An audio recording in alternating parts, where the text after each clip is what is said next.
Okay, I'd like us to finish up section 9.4 now. The only thing left to talk about in this section is the topic of rationalizing the denominator.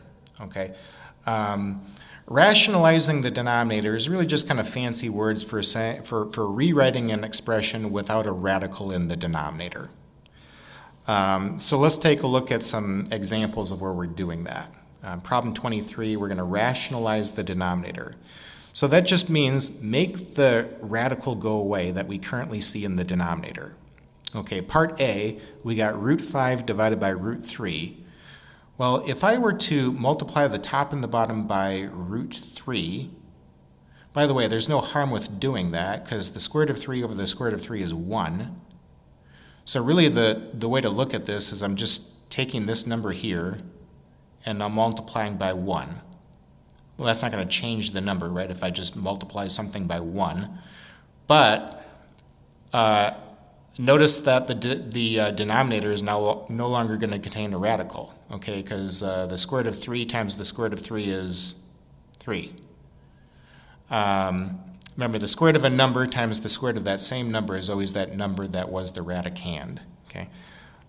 In the numerator, the square root of 5 times the square root of 3, that'd be the square root of 15. Now, I don't care what happens in the numerator, just as long as the radical went away in the denominator, and you'll notice that at this point we have now rationalized the denominator, like we don't see a radical there anymore.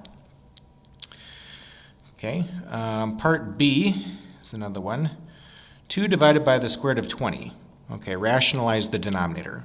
So again, make the denominator not contain a radical. Let's see. So a couple of different ways that I could handle this one. Notice how in the last problem I just multiplied the top and the bottom by what I saw in the denominator.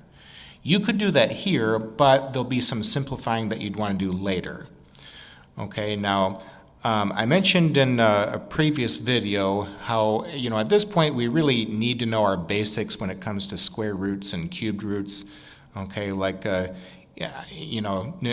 know that the square root of 1 is 1, the square root of 4 is 2, the square root of 9 is 3, the square root of 16 is 4, the square root of 25 is 5, the square root of 36 is 6, etc. Okay, those are just things that we see all over the place. Okay, and they're just worth knowing. So in this problem, like, I'd like to think of a radical that I know will go away. Okay, I know 20 to, well, the square root of 20 all alone will not, make the radical go away completely. 20 times 2 is 40. Root 40, I'd still have a radical there, right? 20 times 3 is 60. I'd still have a radical there. 20 times 4 is 80. I'd still have a radical there. Like, no matter what simplifying I do, I'm still going to have a radical left over. Okay. 20 times 5 is 100. And let's see, I know the square root of 100 is 10, right? So the radical will go away. So we could begin this problem by multiplying the top and bottom by the square root of 5. Root 5 over root 5 is 1, so there is no harm with doing what I'm doing here. I'm just multiplying this number by 1. That doesn't change anything other than the form. Okay, it doesn't change the number itself, though. I'm going to have 2 root 5 in the numerator, and then the square root of 100 is 10 in the denominator. At this point, I have now rationalized the denominator, okay, but of course make sure that you simplify as far as possible. 2 over 10 is 1/5, so root 5 over 5, that would be my answer now in complete simplified form. Okay, here's another one. The cube root of 5 divided by the cube root of 4. So I got like just a kind of playing around with numbers here. Like in this part A, I just multiply the top and the bottom by what I saw in the denominator. I don't want to just blindly do that, okay? Like if I did that here, multiply the top and bottom by cube root of 4. The cube root of 4 times the cube root of 4 is the cube root of 16. Now the cube root of 16 is not going to be a whole number value, okay? It'll break down, but I'd still have a radical there. So this calculation wouldn't help me at all, okay, because I'd still have a radical in the denominator, and I'm supposed to be rationalizing the denominator, right? The goal is to make the radical go away in the denominator. Again, at this point, I want to emphasize that we should know our basics when it comes to radicals, okay, with both square roots and cubed roots at least. So in the case of a cubed root, you know, like the cubed root of 1 is 1, the cubed root of 8 is 2, the cubed root of 27 is 3, the cubed root of 64 is 4, etc. Okay, those are ones that come up all over the place. We should know those by now. So in the case of, like a cubed root here, like I'd probably want to try to get the cubed root of 8 in the denominator. I know 4 goes into 8 2 times, right? So if I were to multiply the top and bottom by the cubed root of 2, okay, the cubed root of 4 times the cubed root of 2, that'd be the cubed root of 8, which I know is 2. Okay, the radical goes away in the denominator. In the numerator, the cubed root of 5 times the cubed root of 2 is the cubed root of 10. And again, I don't care what I get in the numerator, just as long as the radical went away in the denominator. So at this point, I'm now, done. I've rationalized the denominator. Okay, let's go to the next page. Here's a few more. Rationalize the denominator and simplify. Okay, assume that all variables represent non-negative numbers. So in part A, okay, I'm going to go ahead and begin by splitting this into two radicals, and of course I want the radical to go away in the denominator. The square root of n to the 10th would be the same as the square root of n to the 5th squared, but then the square root sign and the power of 2 would go away. That would just leave me with n to the 5th. Root 3 would still be left over there. 80 is the same as 16 times 5. I know the square root of 16, that's 4, so 4 root 5 would be the simplified form of root 80. In other words, like I can do some simplifying first before I look at rationalizing the denominator. Okay, now all that needs to happen is I got to get this radical to go away. We've already seen the square root of 5 over the square root of 3, that was the very first problem I showed you. Multiply the top and bottom by root 3. Okay, I've got some other things along with this problem, but it's still, multiply the top and bottom by root 3. And in the numerator, okay, you're going to have 4 times root 15. In the denominator, root 3 times root 3 is 3. So 3 n to the 5th would be in the denominator. The radical is no longer there in the denominator, and that's what we want. Okay, part B. Similar deal. We want to start by splitting this radical into 2. Actually, before we do that, we can do some simplifying here, right? X cubed can cancel with part of the x to the 12th. Right, if I cancel these 3 x's with part of the 12 x's, I'll have 9 x's in the denominator. Y to the 5th, I can cancel with part of the y to the 8th there. If I cancel these 5 y's with part of the 8 y's, I've got 3 y's in the numerator. And so, okay, here's what we're looking at now. Now let's split the radical into 2.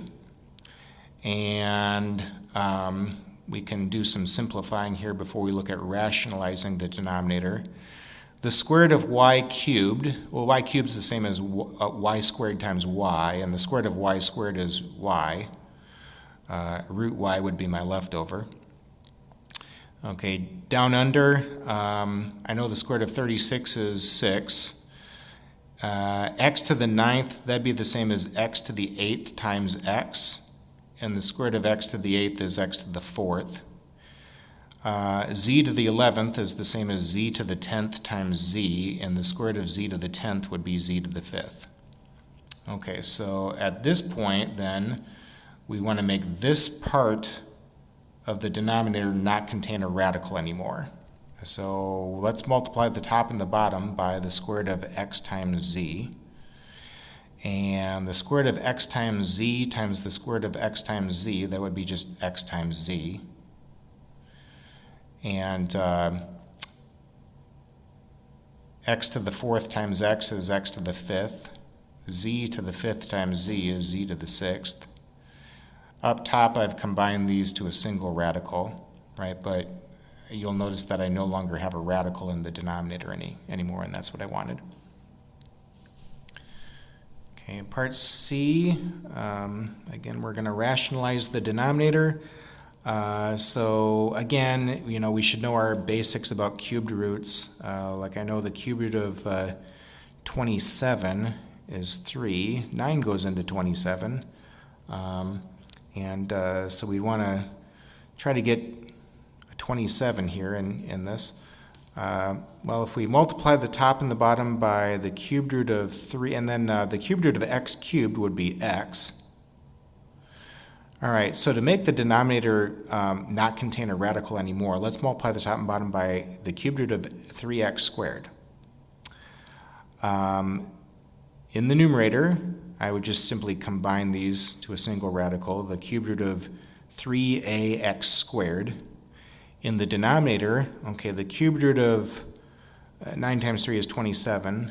X times x squared is x cubed. And the cubed root of 27 is 3. The cubed root of x cubed is x.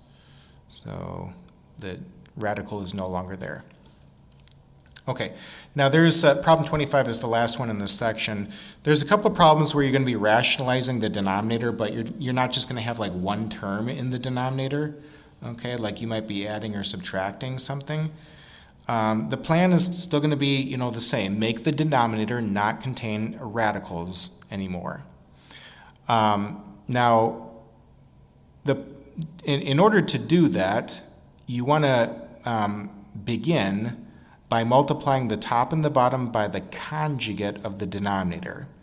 Now, conjugate just simply means that whatever the sign is, you're going to rewrite that expression, but with a different sign.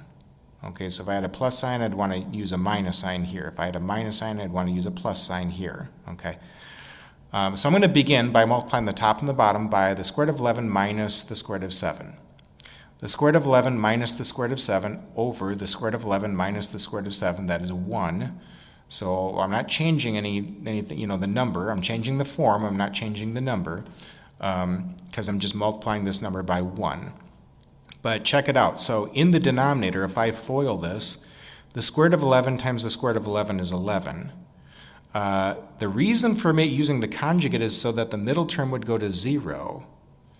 And, so if I have like negative the square root of 77 plus the square root of 77, that's 0 in the middle.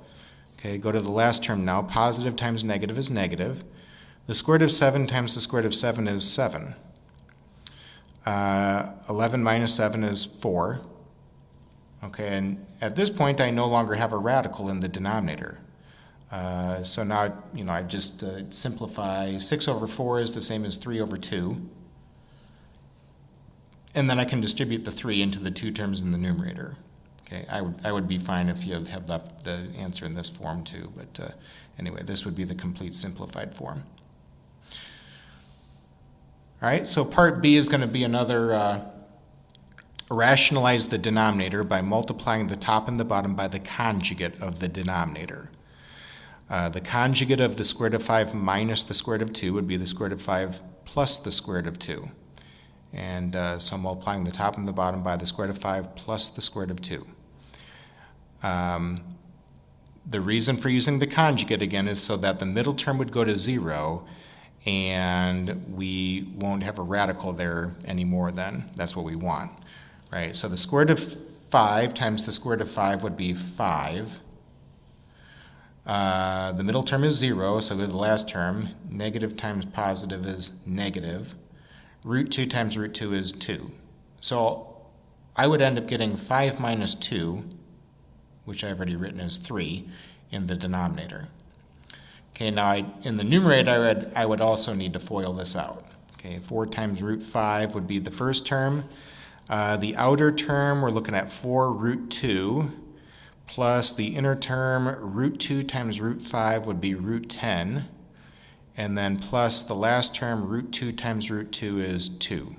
Now, none of these 4 terms in the numerator are like terms, so I can't combine any of them, which means at this point I would be done with the calculation. This is as simplified as we can get it. Also, notice that I have rationalized the denominator. Okay. That's it with this section. So the homework is on page 729. Be sure to look at those problems for me.